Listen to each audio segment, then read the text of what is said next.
as I get older, I somehow have less value in the world, and I have more to say right now, and I know more, and I've done more. That's ironic.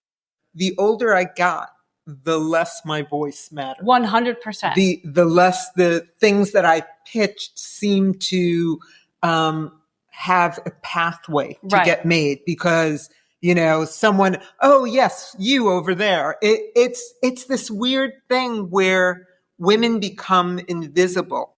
Nobody's taking a moment to actually ground themselves and settle in. And I know that sounds kind of woo-woo and crazy, but it's like, in order for a creative person to be creative, they need that space. Yeah. Hi, I'm Corie Vickers. Hi, I'm Jill Shea. Hi, I'm Libby Silverman. And you're entering A World Gone Good. A World Gone Good. A World Gone Good.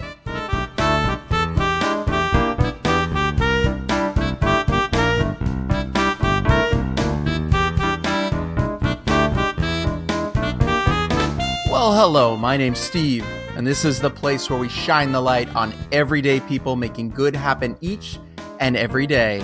Welcome one, welcome all. Here we go. This is World Gone Good.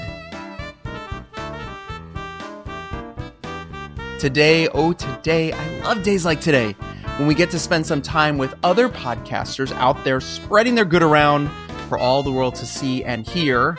But before we dive in, here's a question for you. Do you need a do-over? Maybe you've been, sidelined in your career, or maybe you've finished raising your kids, or maybe you simply want to redefine who you are on your own terms. Maybe you're just completely content right where you are and have no clue what I'm talking about. There's that too. Well, Jill Shea, Libby Silverman, and Corie Vickers know what I'm talking about, and that's all that matters to me. When each of them reach that what the hell am I doing point in their lives, they banded together to start their own new podcast, the Do-Over Divas. Each episode blends practical advice with unfiltered stories that make you laugh, nod in recognition, and maybe feel, a little inspiration to go ahead and create your own second act. These three divas are flipping the script on midlife with sass, humor, and zero apologies.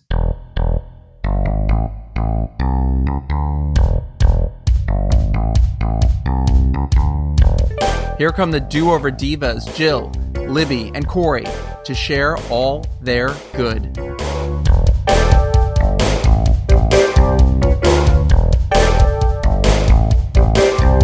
So I have with me today three Do-Over Divas.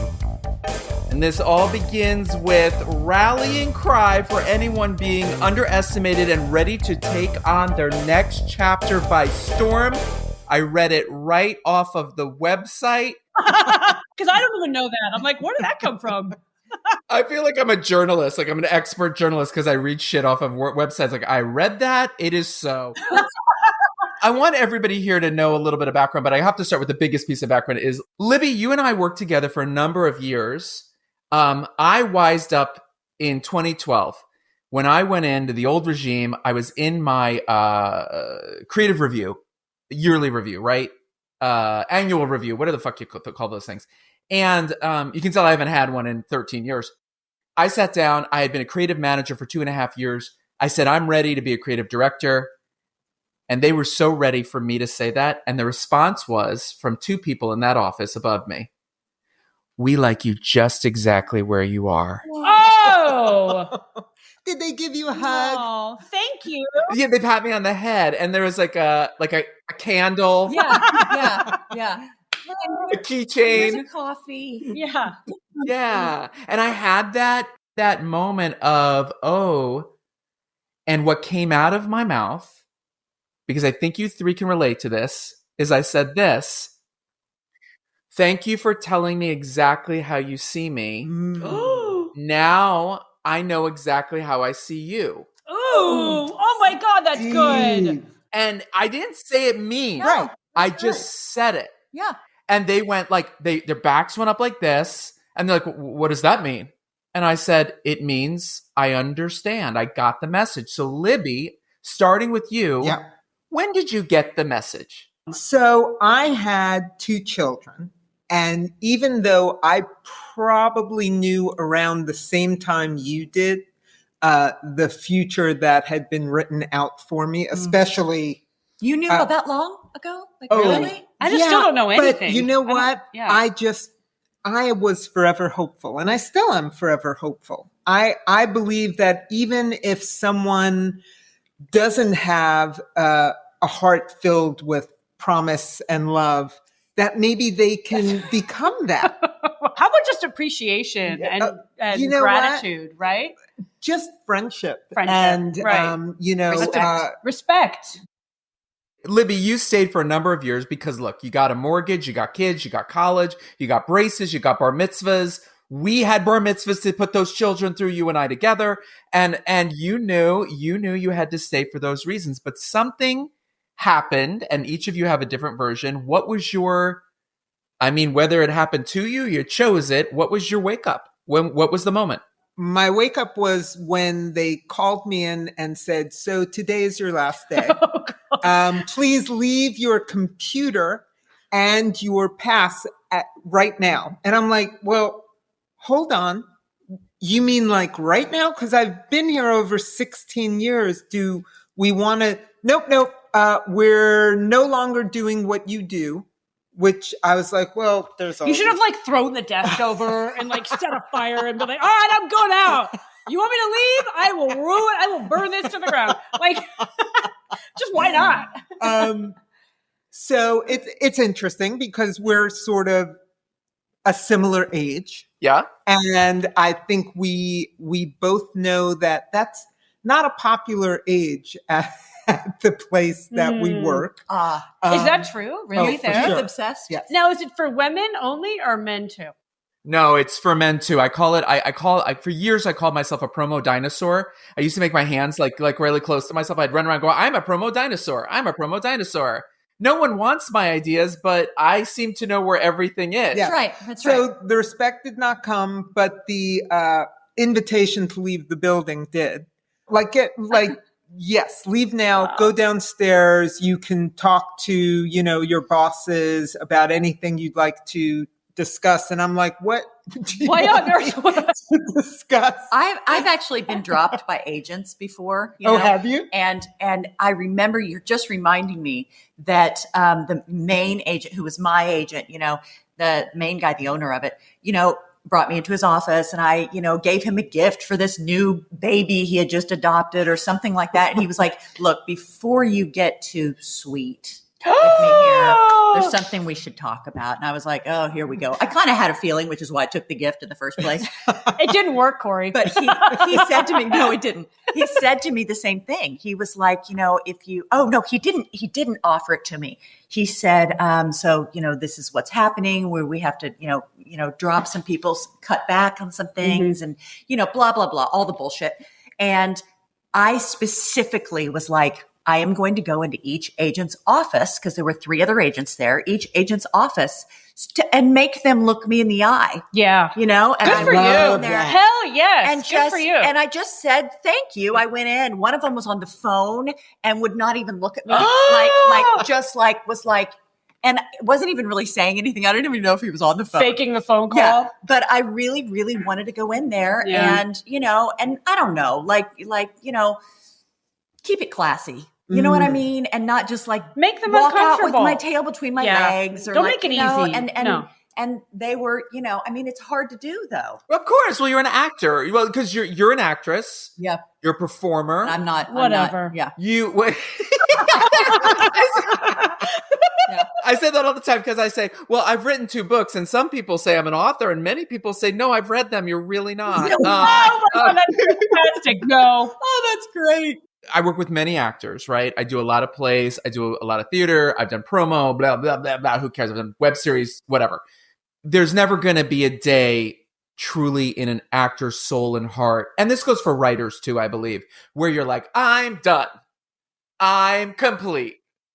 I have not necessarily reached that day. I did with commercials. I quit commercials and I was like, I'm done because that's just humiliation served on a platter. Yeah. Right. I mean, it just, especially during COVID, when you have to do self-tapes and you're like, it's ridiculous. I mean, if somebody else is in the room and you can laugh together at what you're doing, that's one thing. But But I have some friends who absolutely have just been like, and I'm out, but you're right in terms of if that is your artistry, if that is the way, if you're in it as an expression and not for any of the rewards of that, but you are really in it to express that way and you've done it your whole life. You're right. There is, I mean, for me, you're speaking my language, I've seen it all and done, run the gamut of all of the different mediums. And yeah, I think I'd probably always say that that's the way that I express myself.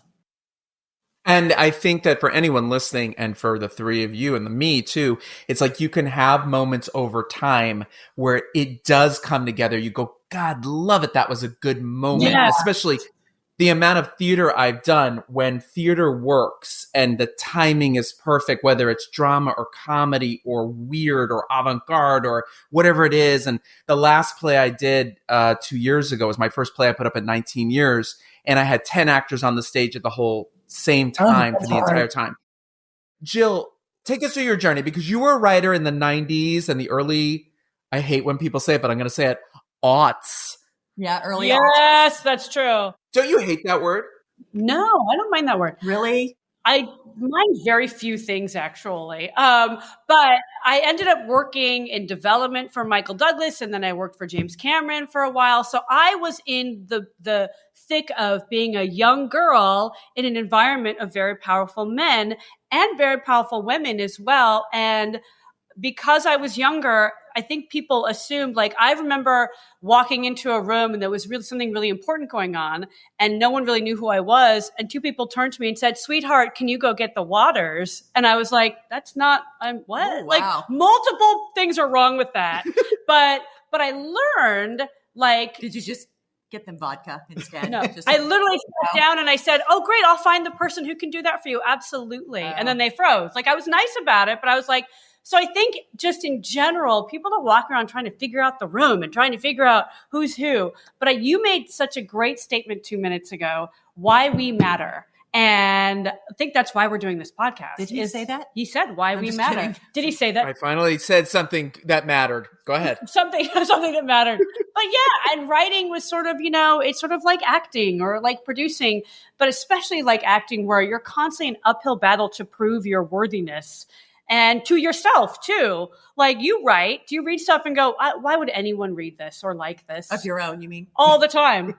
All the time. No, yeah, of my own. No, I'm not time. Joking. I know. I know you're not of all the time of my own. But I think my wake up moment was, I don't know, they've happened in little bits and pieces. Honestly, one of my wake up moments was meeting the two of you. And when Libby got fired, I was walking in the park and I'm like, there's more to this for all of us women out there who are so smart and have so much to say and bring joy into a room. Let's do a podcast. Yeah. I really think you getting fired was my wake up moment. Like, right. You know what I mean? That makes sense. You're welcome. Do. You're welcome.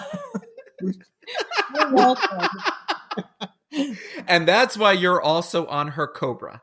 Yeah, that's exactly right. You're her +1 or her +7. Yes. I have a mammogram I have to go get. Can I bill you for that? Right. I mean, she worked on huge shows too. She worked on House. She worked on that 70s show. I wasn't really writing, but biz. I was in the writer's room. Yeah. And then I started working for, like I said, all those powerful men, and It was all a lovely experience. But you like why we matter, and like as I get older, I somehow have less value in the world, and I have more to say right now, and I know more, and I've done more. And that's ironic that I'm the last one to be hired and the first to be fired because and of who even we are. Having been, at a network and working there, the older I got, the less my voice mattered. 100%. The less the things that I pitched seemed to have a pathway to get made because someone, oh yes, you over there. It's this weird thing where women become invisible as they get older. And the business also has changed. Yeah, it has. It really has a lot. And I have to just add to that when you were saying, why this matters. I've listened to your podcast, Steve, and I love I love the take that you have on everyone that you speak to. And it made me start to think about what we're doing. And, because it's very easy to just be like, oh, they're just shooting the shit. And they're like, what value does this bring to the world? And I really started thinking about it. And I was like, because of the businesses that we've been in, we were fortunate enough to we didn't necessarily have the typical hours of the job. So we would be able to get together for either a happy hour or lunch or something. And it was so nourishing, and it was just sort of like, a salve for the soul when we would get together and we would just talk to one another, and we talk about, even if it wasn't necessarily something deep, we would laugh and we would bond. And, and I know that men have their version of that as well. But, for us, it was like when Jill and Libby, when they came to me and were like, we were interested in possibly doing this podcast, I was like, I don't even care where that goes. I just know that this is something that is this connection. And I think it's a place to come as not just a woman, a girl, almost anyone, but really women who are, sort of going, what next? What now? And am I the only one that's lost? You're like having an identity crisis all over again. And we're being at honest my about age. that. I'm being honest about that, but it's a place to I always say, we say the quiet parts out loud in a very fun way. And a very you can sit with us and feel seen, feel heard, laugh, and go, I'm not the only one walking around going, what? And have some levity about all the shit we're dealing with. Because we're irreverent about all of it. Yes. Irreverent, very irreverent. And we say it. We try to bring guests on who could speak about the pivot that they took, the big leap, the big swing, and who can inspire us and everyone who's listening to do that, in our moment of reinvention. Yes, to know that there is a next. And that next can be really fun and joyful and filled with other women, and it doesn't laughter. have to be desperate and scary. Exactly. It might be scary, but you're not alone. We're here to remind people, that everyone has to do it at some point in their life. There's just, even if it's not a complete pivot, it's just sometimes a recalibrating. And that's what happened with me is I was like, I don't always want to play the born again Christian racist bitch. But you are that. So I'm not sure why that's an issue. Let me say one quick thing, because I think you guys, you made a really several incredible valid points. One is the industry has changed, but I believe every industry has changed. Yep. I think everything's evolving. I think everything's moving at a pace that we as humans, our brains, our souls, our hearts cannot keep up with. Yes. Yeah. We're not built for this kind of onslaught. So it makes sense where we're just like, okay, we're going to do these mass layoffs. And then we're going to put this giant robot arm in. Oh, well, the robot arm didn't work. Let's bring all 1,500 of those 2,800 we sent away back in. And it's this jerking back and forth thing. So it doesn't, if anyone's listening right now and you're like, well, I don't do a job in Hollywood. Well, guess what? Most of the people in Hollywood don't do a job in Hollywood either. But that's a whole other story. Those people are boring. It has changed. It has changed so much. And what I've found in general, in society as a whole, our creativity level has gone to about a 2. And God bless y'all for TikTok, but we're on TikTok dancing to music or lip syncing other people's songs and getting billions of hits. It's not creative. It's not. And the latest season of Hacks is making fun of that with the dance moms, right? On that. It's so brilliant. It's brilliant because it's such a slam on that, right? And so that's where it's changed. Your point is so strong, Stephen. And it's like, things are changing so quickly that everyone's heads are spinning. And it's like, the creatives, nobody's taking a moment to actually ground themselves and settle in. And I know that sounds kind of woo-woo and crazy, but it's like, in order for a creative person to be creative, they need that space. Yeah.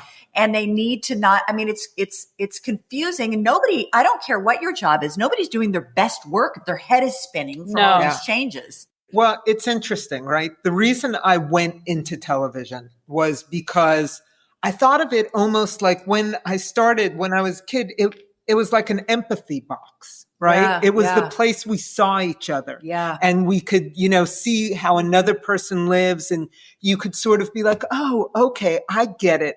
And it's not this feeling of, I hate you. It's this feeling of, I understand you. And that's what we're trying to do with Do-Over Divas. Yes. Stop the noise, sit and talk. And relate and have a yourself. moment and see yourself and laugh about it, and have laugh some about levity, it. Yes. and you know, and go about your day. And go about your day. I mean, you asked everyone what their wake up moment was. Yes, this podcast was one of them, but I've had little wake up moments from the time I started writing to developing to I wrote a book. I went back to school and studied political science and wrote a book that's won some awards. And I still feel like I have to fight and claw my way to be heard because everyone is so busy running that they don't take the time to sit and listen and go, there's value there. There's something important there. And if I stop the noise, I might see it and feel it and I might be happier. And I think that's kind of why we're doing what we're doing, right? And I think that's why Libby was drawn to this medium also, is because talk about the empathy box. I mean, we are full of empathy for not only for one another, but you know, hopefully people are like, oh my God, yes. Yeah. They see themselves and they see possibility. I mean, you remember, Steve, like when we used to create content for Empire or New Girl and people used to connect to those people and people, they emotionally felt something. And that's what brought me here with, you know, two women that I adore, but also because they can bring these perspectives and these lenses on the world and make people feel okay about themselves and also feel like, man, there's so much I still can do. And I want to be inspired and I want to be inspiring.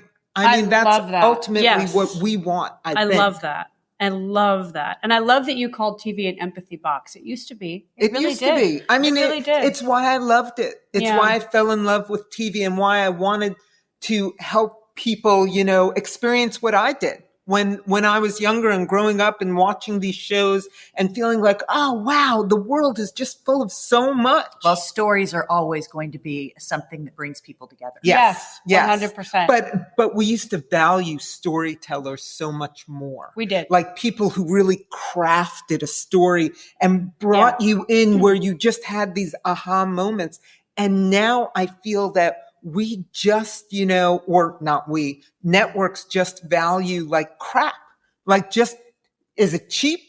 Is it, you know, can we get it out there quick? Oh, you know, will someone, you know, in that sweet spot of 12 to 30 like it? And it's like, no, create 12 to 30. Are they dancing? Are they lip syncing? Yeah. Can we do it in 8-second spurts? Because attention deficit is a serious. Are they wearing a swimsuit? Yeah, swimsuits are good. Are they lip syncing? Because that's even better. We're wearing swimsuits right now, but no one can see us. It's awesome. So we look close, amazing Steve. in our bikinis, don't we, Steven? Yes.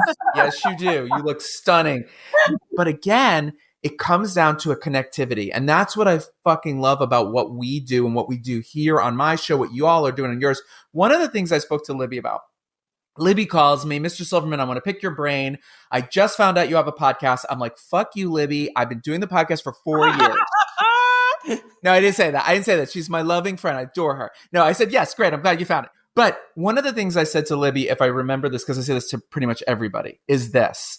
If it matters to you, it matters to a million other people out there. Wow. We all question it. We all question it on every level of our being. Will this matter? And social media, I talk about it so much on the show.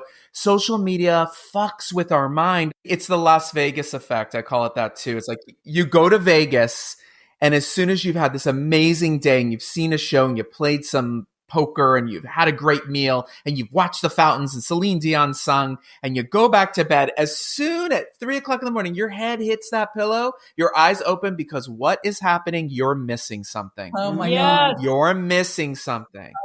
Right? Yeah. Fear of missing out. Yeah. That is so funny. I remember a social producer once said to me, you know, likes are like cocaine. I just like to sniff them up. Oh my God. Wow. I swear what to you. a great way to put it. Yeah. Jeez. It's very And it is addictive. It is. Yeah. Completely. And yet, if we were in person for many people and I said, oh my God, you look great. I love that outfit. What would their response be? Oh no. No, I don't. Yeah. Oh, no, I just threw I'm this together. amazing. It's hard to be me. I always what I would say. I'd be like, it's really hard to be me. I know. I'm that's fucking what you amazing. were talking about before this started. Yeah, I was like, Come on. Now, you all started having guests. You just kind of, I mean, Jesus Christ. I've had a couple of guests myself. I've had over 200 guests. Wow. Y'all just launched with Gloria Rubin from ER. You guys you don't set the bar too high, do you? No. You bring in this first victim. Yes. What was that like with your mixture? How did that feel? awesome. It was awesome. It was so fun. It was really so fun. We could have sat there for 3 hours. Yeah. And we might have to have a part 2. She's lucky she got out of here. But she didn't want to leave. She was like, this was amazing. I wish I didn't have to go. Like, well, it was and great. as you know, Corie started with her, about years ago. So they started as young actresses. Yeah, we were in an acting class together, and we've been besties. I mean, she was one of my bridesmaids, so I've known her for a very long time. And I mean, because of the business we're all in, we're lucky enough that we, can start out by inviting friends and help us out in launching this. But what was great about it was, as nervous as I was, because I'm protective of my friend and I want her to share, but I don't want her to share more than she's comfortable with, all that, it was a lovely sort of roller coaster in the best way. There were like really profound moments, and then there were also really funny moments, and her brilliant sense of humor came out. So, I felt like we got sort of lucky too, because we don't plan a whole lot, because we really do want it to flow like a girl's lunch. Yeah. We don't want to structure this thing so much that people can't turn here, and just, be comfortable chatting. Yeah. We want it to feel really personal. And Corie brings this whole, I've known you I remember when you, had the audition for Eddie Murphy's movie. And I remember before you had this huge glow up of ER and Glow up. What What does that mean? What is the glow up? Tell us about the glow up of Stephen on ER. What? No. She's talking talking about about Gloria. I was like, what? Stephen, What are were you you talking on about? ER? Oh my God. No, but I took my Nana in 1994. I took my Nana to the set of ER, and I was with my mom and my dad. My friend got us this private little tour thing on a Saturday morning, and this true story. And they were doing a lighting test whole thing, and so they had the big door open so we could look in. And then the lighting guy comes out and says, "I'll tell you what, you can walk through the whole set. You can take as many pictures as you want. No flashes, because you'll throw off the calibrations of the lights." Right. So my Nana and me, my dad, my mom, my friend who came with us, we got to walk through that whole set. And I got to tell you, if you've never got the chance to be on that set, it was unreal, because it was like walking in. There was a ceiling. It was a real hospital. Yeah. It was a real hospital, and it made sense. You went from place to place where many, like I said, I worked at General Hospital. I worked at Days of Our Lives. You had the Quartermain Mansion kitchen here. You walk 2 feet and there was a hospital room. You work 2 more feet, you're on the docks. And they just slapped it all together. So that, yes, there was an ER moment for me. And that's all that really, really matters. Okay, that was your glow up. Libby, where do people find the podcast? Tell them the name of the podcast and where they can listen to it. Do-Over Divas, wherever you find your podcast, as well as on YouTube. We have a Do-Over Divas page, and you can find all of the episodes there. Yeah, and we video it. With a hyphen. Yeah, so we are, So you have audio and video versions, so you can see, what Gloria Rubin looks like these days, which is fantastic. It's kind of ridiculous, right? Yeah. Oh my God, she looks so Insane. good. I'm like, enough, Gloria. Yeah. You look way too good. We were very bitter. I need a neck lift because of Gloria now. Yeah, right. So we close these shows with 2 questions. Two of you are going to have a chance to think about it. We're going to start with Corie. Oh, shit. First question is this. Oh, shit is right. Corie, who inspires you? Who inspires me? You do. You can do better than that. People that are doing what they love inspire me. So I can't really say it's one person. All I know is that, I have 2 kids, right? I have a 20-year-old and a 15-year-old, and I'm trying very hard. It's very difficult to just guide and keep them on a path and not mold and not, shape. Yeah. And just really try to, just facilitate them doing what they love. So when I see or hear someone doing what they love and not worrying about where that's going to take them necessarily, just doing what they love and knowing that that will evolve into something that gives them a happy life, that inspires me. And I'm sorry if that sounds kind of Pollyanna-ish, No. but I've found that I love this. I love doing this with these ladies, and it inspires me, and hopefully that, inspires someone else as well. But I'm not full of shit when I say, because you're doing something that you care about, that you Libby, love. who inspires you? Thank you. Yeah. I have a lot of people who inspire me, but lately with where I am in my life and, seeing the second chapters and how that works, like Sarah Blakely, who created Spanx, like just out of cutting her pantyhose and just took that big swing. I mean, We love her. We love her. Yes. That was a great invention. Incredible, right? Bonnie Garmis, who did lessons in chemistry, got her first book published at 60 plus, and just decided she was tired of people telling her what she couldn't do and showed what she could do. I mean, so many people that really inspire me with, their fearlessness and their willingness to really just go for their dreams. I love that. Just keep going. And keep doing. Yeah. I mean, it's very hard to not just go, this is hard, I quit. Yeah, exactly. Right? I do that every day once. Who inspires me? Well, I have so many people that inspire me, but really what the common thread between those people that inspire me is they're doers. They don't say, oh, this bothers me or I want it. They get up and they do, and they keep doing it, and they keep going for it, and they keep getting through the hurdles that would knock people down. And, getting back to Corie with her kids, my kids actually inspire me. That sounds cheesy and but they do because they're doers. And my kids are big doers, and your kids are total doers. No, but and they do it with joy. That's the other thing. It's really important to find the joy. And I say this to my kids, you get up every day, find the joy. There's always something happy and something wonderful in everything, even if it sucks in the moment.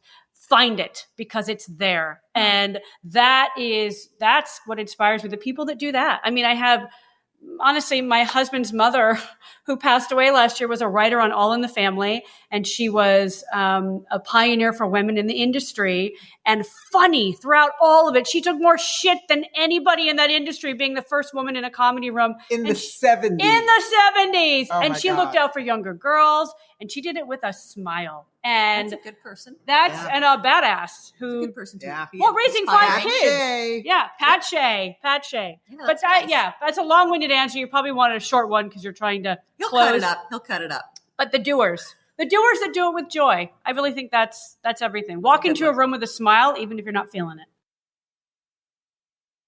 And the final question is not a question. It's a way we close the show. Jill, we're going to go this way this time. We're going to start with you.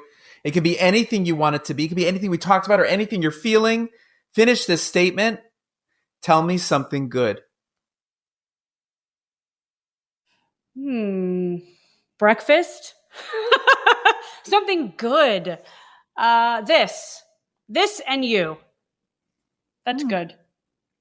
I'm really something good today is I'm really looking forward to our episode with Randall. I haven't met him yet. He's a friend of Jill's, and he's someone who's created Grace and Frankie. He didn't create. He's a writer and a director. Helped create it just through his directing and through his working with the talent. And he's the main director on Shrinking, and he's a really beautiful human and hilarious. Someone who's just created all of these moments for people. So I'm really looking forward to that. Yeah, that'll be fun. Corie, you get to close the show. Tell me something good. No pressure. Mm-hmm. Something good. Authenticity. I love how authentic we have committed to making this. I think that it's lacking in the world at times. Mm-hmm. And I think authenticity and honesty, real honesty, about things connects people. Can I change my answer? Nope. Yes, I can. Laughter. I'm sorry, we're going to have to edit that part out.